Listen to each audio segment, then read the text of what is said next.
Simon had always liked older women. Young women his age seemed silly and superficial, like dolls with nothing to talk about. Long-term relationships never worked out, and he admired mature women who knew their worth and what they wanted. Simon had dated a neighbor from his apartment complex a few times.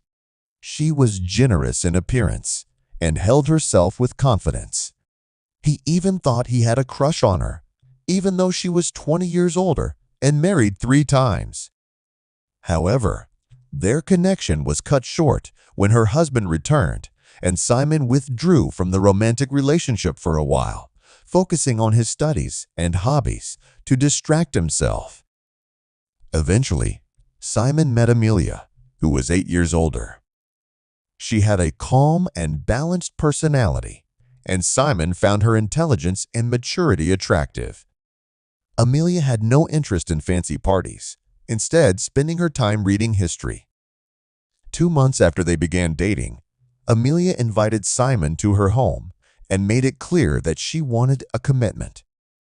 They decided to get married, and although the decision was unexpected, Simon felt it was the right one.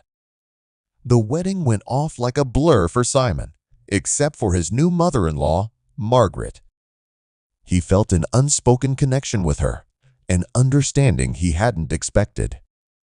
After the wedding, Simon and Amelia moved into her grandmother's old apartment, which was in the same building where Margaret lived. Amelia showed little interest in household chores, preferring to read. Margaret often came over to help, but the dishes were piling up, and the mess was beginning to annoy Simon. The lack of order tired him, but he felt responsible for his obligations to Amelia. Simon and Amelia had a son, Oliver, and Margaret took over most of the chores, giving Amelia time to rest. Despite Margaret's best efforts, Amelia seemed unable to accept her role as a mother. One evening, Amelia quietly packed her things and left, leaving a note saying that she was not cut out for married life and had filed for divorce. Simon found the note and felt a mixture of confusion, resentment, and relief. He went to Margaret's apartment to tell her what had happened.